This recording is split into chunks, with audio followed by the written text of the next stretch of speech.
Hello ladies, it's me Penny at Penny's Place.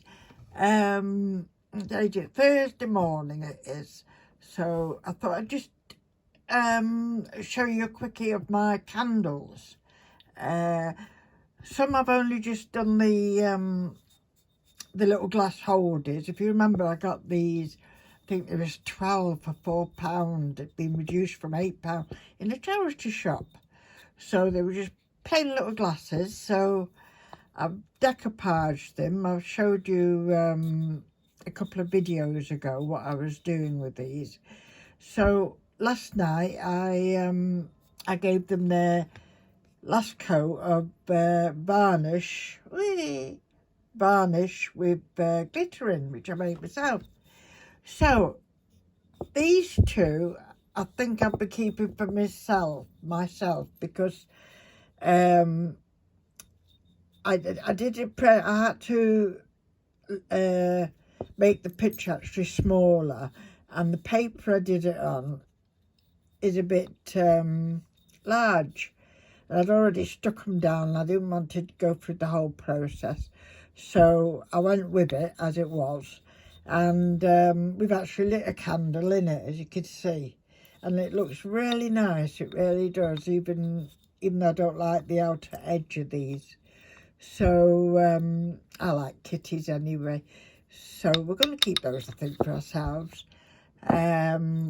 So these, I'm not sure whether just to put a normal candle in. They came all with candles and they burn lovely actually, so that's what was in this kitty one.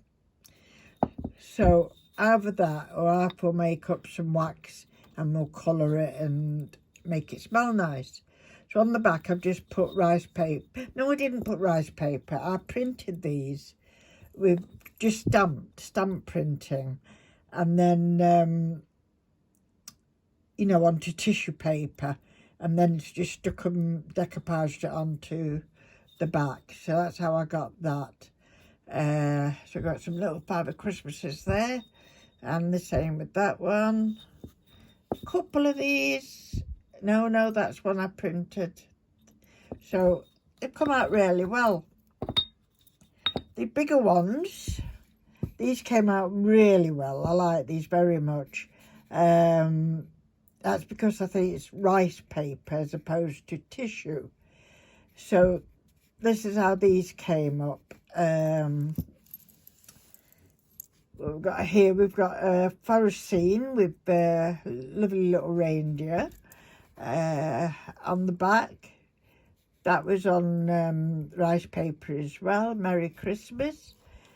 So I painted it white, well, daubed it with a sponge white, then decoupaged the rice paper on, daubed it again. I like the word daub it.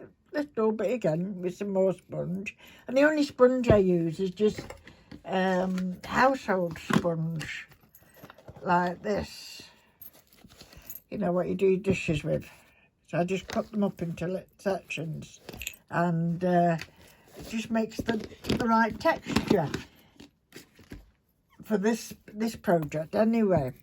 So Harper made me a batch of wax up Friday, and the only candles that I had smelling of Christmas, because they were bright red.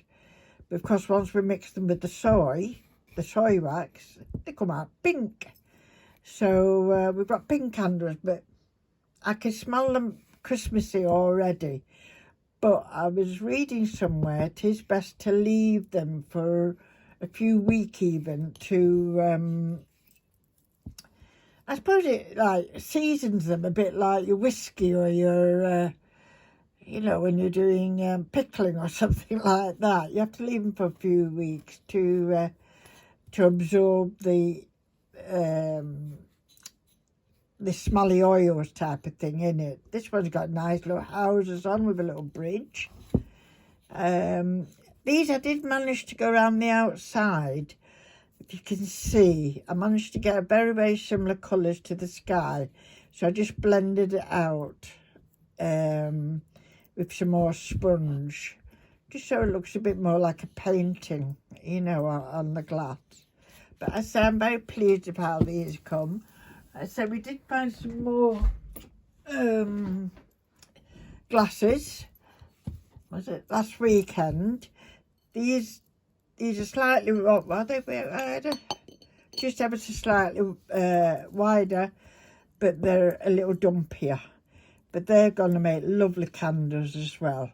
I think I managed to get 4 of these. I think it's 6 of these.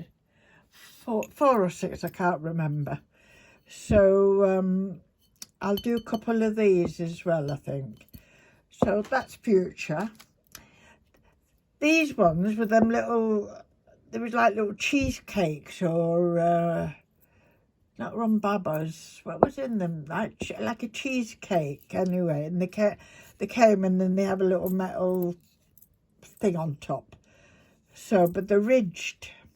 So I didn't know how to do these. So I've done another couple which are downstairs. And this is washi tape. Just normal washi tape. And oh, I think that's the actual one actually, yeah. This one, washi tape.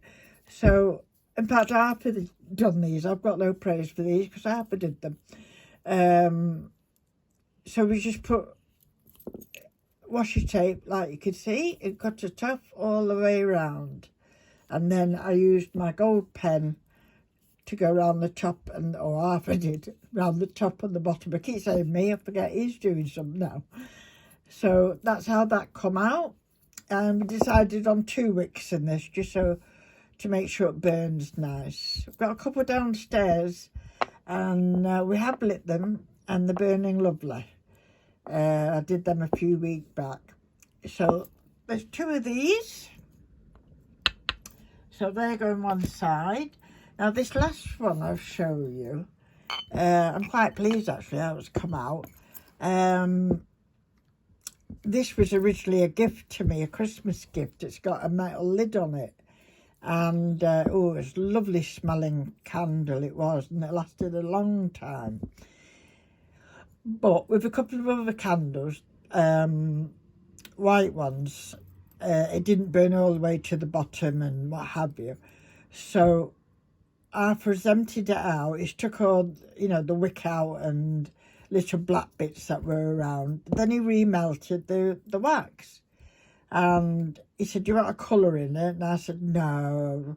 It's only for, you know, it's for the bedroom. Put a bit of smelly in it, I think. And so we did it. At first I didn't like it at all. It looked like a cup of coffee. You know, it was that brown. And then as it dried, it went lighter and lighter until it's back to really its original colour. So I'm very pleased how that turned out, because it's the first time we've reused wax, you know what I mean, from around your edges type of thing. What I did find was, I was trying to be clever last time. I used children's wax. I know you can add that to certain waxes. Now, I think my problem was I went overboard and added a bit too much. So it didn't burn as well as the normal soy wax. And I think I just put too much in it, really. But it's a learning curve. We're learning all the time. So thank you, Harper, for redoing this one. I'm going to keep this one for myself because I do like a candle going in the bedroom. So that's going back in the bedroom. I can't light it yet. It's too new. I have to wait a bit for that one. So that's what I thought I'd come on and show you, ladies. Oh, do you remember yesterday? I can barely remember yesterday. I was showing you how I'd used my filler. Where are they? Here you go. Here we go. I was showing you how I used filler to make, you know, my moulds in my plastic, what do you call them? The flexible moulds. So last night, when I was having a cup of coffee about midnight, I thought I'm going to have a go at doing them in deeper deeper molds. You know that filler, I did show it you. Oh, where's it gone? Here it is. For them that didn't see it yesterday, it's just normal filler, but it's flexible because it's got oh, what's it called? To make it, oh, excuse me, to make it flexible. I wrote it down somewhere. Well, it's got to have that stuff in it to make it flexible, or acrylic type stuff. So I just use that. As I say, I usually do it in more shallow moulds. So I've just had a bash last night of putting it in these. So I'm not going to open them yet because they take a good 24 hours to dry. And these are quite deep. This one's not too bad. This one might be all right. Let's have a look. Oh, I think this one might be all right, girls. Should we open this one and see? I've not done filler in these. I've done polymer clay. I've done other types, but not. And I've done hot glue. There we go. Look at that. Perfect. All right, so that's still a little bit damp underneath. I can feel it. Just a slightly bit damp there still. So I'll just take it out very gently. But look at that, no problem at all. And I didn't use, you know, a flour or anything. You know, I usually use corn flour or talc or something on the bottom to stop them sticking. But so as opposed to like polymer clay and that, where you take them out straight away, I can nip that. I could just cut that. Polymer clay, where you have to take out straight away and then you put them in the oven, don't you? This, and I do like them because they're so thin and fragile, but they're not fragile. You can bend them and do things with them. And but they're thinner, more delicate looking. That's what I was going to try and say. So yeah, I'm very pleased with that. So I'm hoping this is a baby's face. You know, when I make them. Where's she gone? Hold on. Oh, here she is. This is me wibbly wobbly lady, baby. You know, when I make these. Whoop, can you see her? I don't. Yeah, there she is. You know, when I make these little wobbly wobblies, they're not usually that wobbly. That's why I've kept this one, because she's my little wibbly wobbly baby. Well, the face I use, can you see her little face, is this one. Okay? And then I paint it up and do a hair and or what have you. So they're in videos I've gone past. I've done some. So I'm very interested to see how, you know, the difference between that face and this one. So that'll be interesting to find out. And these are like my moulds for little doll faces type of thing, and the moon faces and things like that, which are always fun to play with. So I'll leave those a bit longer and find out.